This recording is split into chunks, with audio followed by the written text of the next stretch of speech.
नमस्कार, PTC news देख रहे सभी दर्शकों का स्वागत। मैं हूं आपके साथ अतुल वर्मा, लेकर हाजिर हूं प्रदेश की तमाम खबरों का हाल। बुलेटिन की शुरुआत करेंगे, लेकिन सबसे पहले एक नजर हेडलाइंस पर। प्रदेश के कार्यवाहक सीएम नायब सैनी ने गुवाहाटी में स्थित कामाख्या माता मंदिर में टेका माथा। परिवार के सदस्य और भाजपा प्रदेश अध्यक्ष रहे मौजूद। बसपा के राज्य उपाध्यक्ष नरेंद्र राणा का हुआ निधन। पैतृक गांव ददलाना में किया गया अंतिम संस्कार। बेटे ने लिखी भावुक पोस्ट। बाबा सिद्दीकी की हत्या को लेकर सुरजेवाला ने उठाए सवाल। कहा, कैथल के अपराधियों के तार मुंबई तक जुड़ना गंभीर मसला, पुलिस कसे नकेल। कांग्रेस की हार को लेकर पूछे गए सवाल पर शैलजा का बयान। कहा, पार्टी की हार के हो सकते हैं कई कारण, नीचे से ऊपर तक लिया जा रहा फीडबैक। और रेवाड़ी के गांव गोठला के सैनिक स्कूल में रैगिंग, 12वीं क्लास के छात्र पर लगा अन्य छात्रों को पीटने का आरोप। वीडियो आया सामने।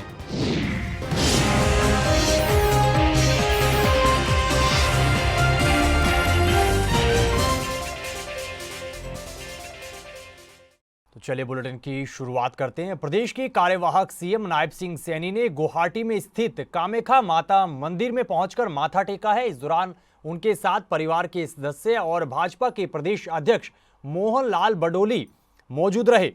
वहीं दर्शन के बाद नायब सिंह सैनी ने कहा कि गुवाहाटी के इस मंदिर में उनकी आस्था है और चुनाव से पहले भी वो यहां दर्शन के लिए पहुंचे थे। इस दौरान नायब सैनी ने कहा कि उन्होंने प्रदेश की सुख समृद्धि के लिए कामना की है। वहीं उन्होंने पीएम मोदी के नेतृत्व का जिक्र किया, साथ ही अन्य कई मुद्दों पर अपनी प्रतिक्रिया भी दी है। मैं परम सौभाग्यशाली हूँ कि माँ कामाख्या के चरणों में आने का अवसर मिलता है।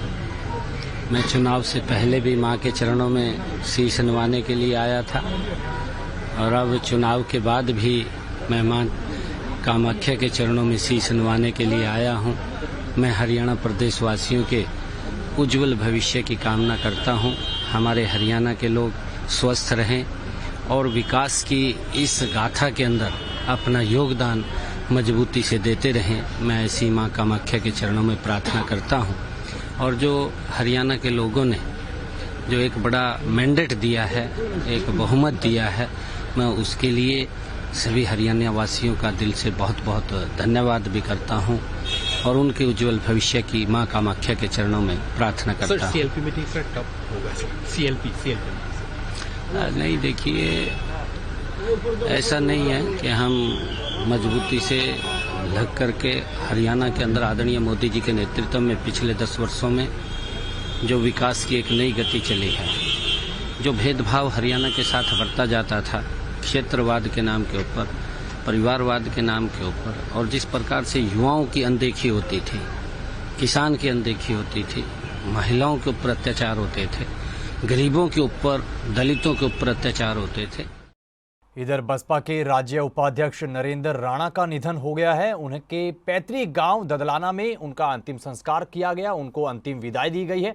आपको बता दें कि उनके बेटे गोपाल राणा ने असंध सीट से इनेलो बसपा की टिकट पर चुनाव लड़ा था, लेकिन वो हार गए थे।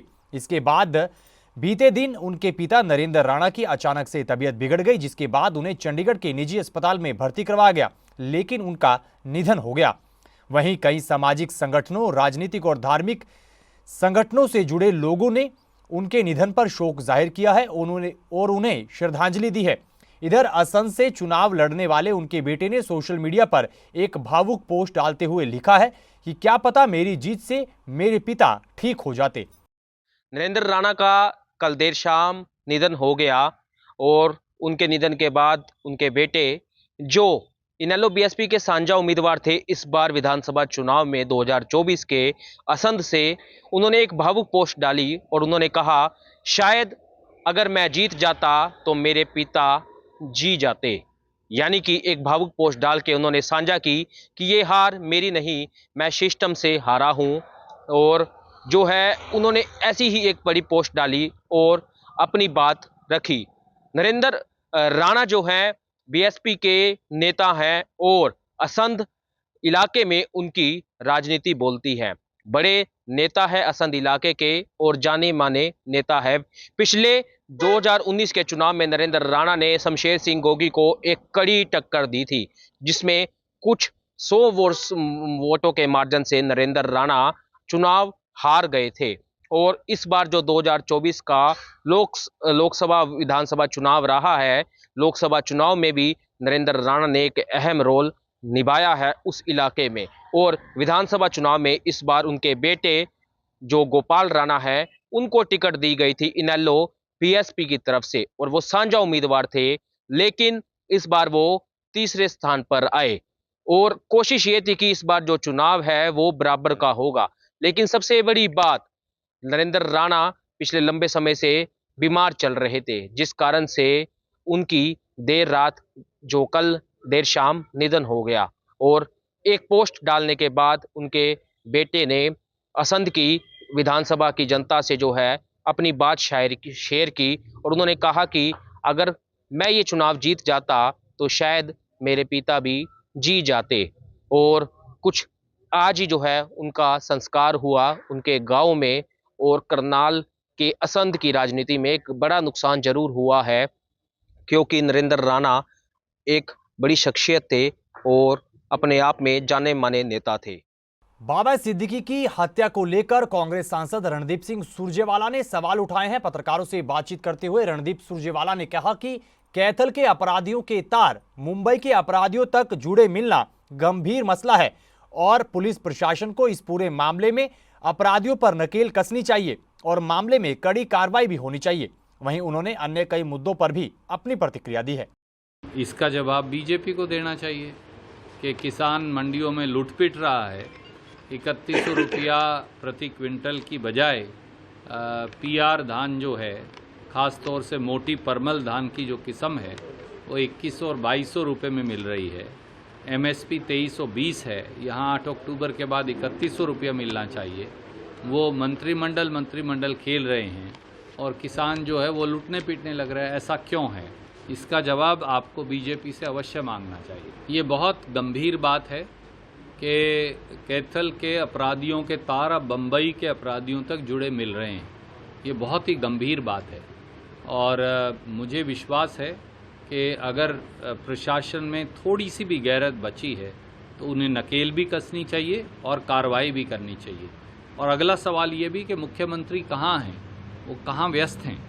क्या वो ऐसे अपराधियों को जो कैथल से जाकर बम्बई में अब शूटर और मर्डर के अपराधों के अंदर इन्वॉल्व हैं, तो वो क्यों उस पर नियंत्रण नहीं कर पा रहे? रोहतक पहुंची कांग्रेस सांसद कुमारी सैलजा ने पार्टी कार्यकर्ताओं से मुलाकात की है। इस दौरान कांग्रेस की हार को लेकर पूछे गए सवाल पर कुमारी सैलजा ने कहा कि पार्टी की हार को लेकर मंथन चल रहा है। वहीं उन्होंने कहा कि पार्टी की हार के कई कारण हो सकते हैं, समीक्षा लगातार जारी है, नीचे से ऊपर तक फीडबैक लिया जा रहा है।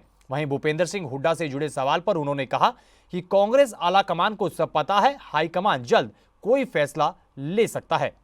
कई कारण होते हैं, हार के भी जीत के भी।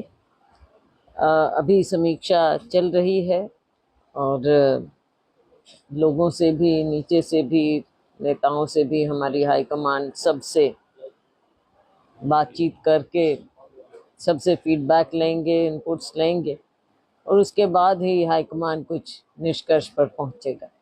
जो ईवीएम का चला हुआ था, क्या आप मानते हैं या फिर लोगों का गुस्सा ही था? देखो, ईवीएम की बात हमारी पार्टी ने उठाई है और इलेक्शन कमीशन को लिखा है, इलेक्शन कमीशन को जाकर दिया भी है और हम इंतज़ार करेंगे इलेक्शन कमीशन के जवाब का।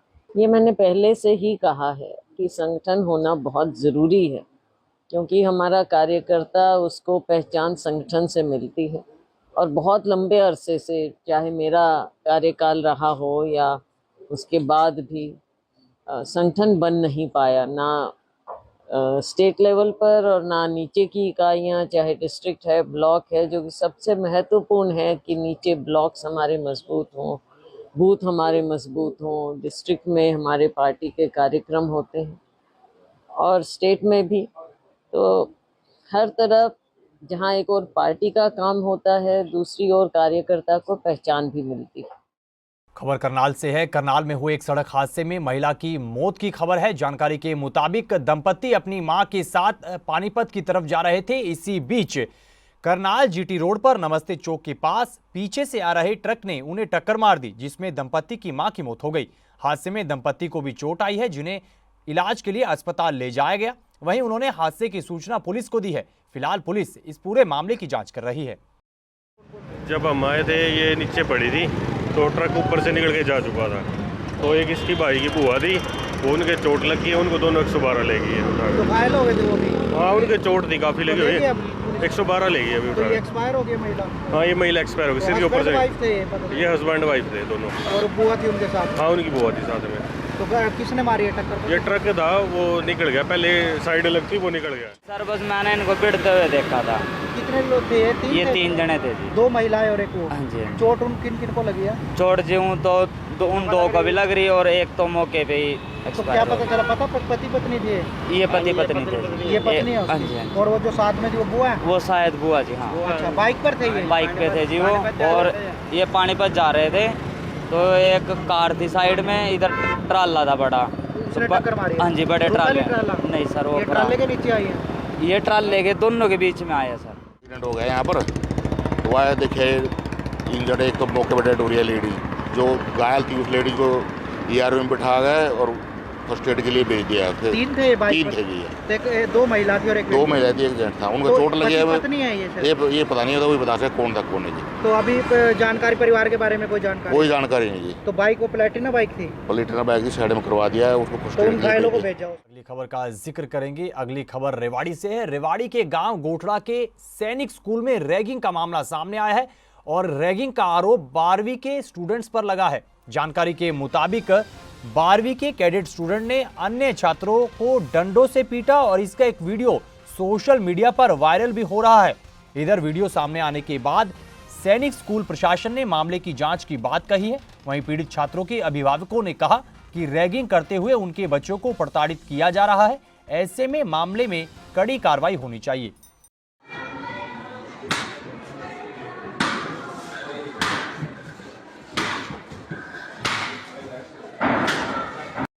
खबरों में आगे बढ़ते हैं। बाबा सिद्दीकी मर्डर केस की कड़ियां कैथल तक जुड़ी हुई मिली हैं। जानकारी के मुताबिक आरोप कैथल के नरड़ गांव के आरोपी गुरमेल पर लगा है। 2019 में हत्या के मामले में कैथल जेल में बंद गुरमेल जमानत पर रिहा होने के बाद मुंबई चला गया था और लॉरेंस बिश्नोई के गुर्गों से संपर्क में आया। बताया जा रहा है कि कैथल जेल में ही उसके संबंध और संपर्क लॉरेंस बिश्नोई के गुर्गों से बने थे और आरोपी ने अपने साथियों के साथ मिलकर महाराष्ट्र के पूर्व मंत्री बाबा सिद्दीकी के घर और दफ्तर की रेकी की थी। आरोपी गुरमेल के माता पिता का देहांत हो चुका है। वहीं आरोपी गुरमेल की दादी का कहना है कि गुरमेल का परिवार से कोई ताल्लुकात नहीं है, कोई भी लेना देना नहीं है और वो काफी समय से गांव भी नहीं आया। ना तो उठा था, 3-4 महीने हो गए गए ना। अच्छा, पूरा नहीं आया। कहाँ गया था? मन्ना के बेरा काटा गया, मन्ना को सब बता का गया था। अच्छा, अंत में तो घर भी थे, अड़ंगा घेरन जा रही थी। मन्ना तो पता नहीं, काटा तो गया था, काटा ना मार दौरा पौन, ना मार दौरा करते, ना माम करते, बेदखल कर रखा जी मन तो। चाहे मेरे दौरा तो मना 10-11 साल बेदखल कराई ना सुना। चाहे मेरे दौरा तो उसका गोली काट जो खड़ा करके मना कोई सी नहीं। कोई बात नहीं हुई अभी? कोई संपर्क, कोई फोन? हाँ, मैं जो तो दुखी होगी ना, कुछ नहीं होती बात, उन दिन कुछ होती। कभी 30 त्योहार पे आवा? कदे नहीं आंदा हो। अच्छा, ठीक। 30 दिन तुम्हार ना कदे नहीं आंदा हो। वो मरता मर रहे, माम उसका मर रहे। हमारे लेखा मेरे लेखा तो गोली काटी जो उसमें खड़ी करके, मन्ना कोई सी नहीं उसकी। तो मेरी नहीं शर्म देखी उसने, फिर मैं क्या देखूंगी। अगली खबर का जिक्र करेंगे। साइबर सिटी गुरुग्राम में अपराध रुकने का नाम नहीं ले रहे हैं। अपराध के मामले लगातार सामने आ रहे हैं। ताजा मामला बीते दिन गुरुग्राम के हीरा नगर का है, जहां पर बाइक सवार शख्स पर फायरिंग का वीडियो सामने आया है। वहीं फायरिंग में शख्स गंभीर रूप से घायल हुआ है, जिसे इलाज के लिए अस्पताल ले जाया गया है। बताया जा रहा है कि बाइक पर सवार होकर 3 अज्ञात बदमाश आए, उन्होंने फायरिंग की और मौके से फरार हो गए। वहीं ये पूरी घटना आसपास लगे सीसीटीवी कैमरे में कैद हुई है। फिलहाल पुलिस सीसीटीवी फुटेज के आधार पर पूरे मामले की जांच कर रही है। तो इन तस्वीरों के साथ फिलहाल इस बुलेटिन में इतना ही, लेकिन पीटीसी न्यूज पर खबरों का सिलसिला बदस्तूर जारी है। आप बने रहिए पीटीसी न्यूज के साथ। फिलहाल के लिए दीजिए इजाजत। नमस्कार।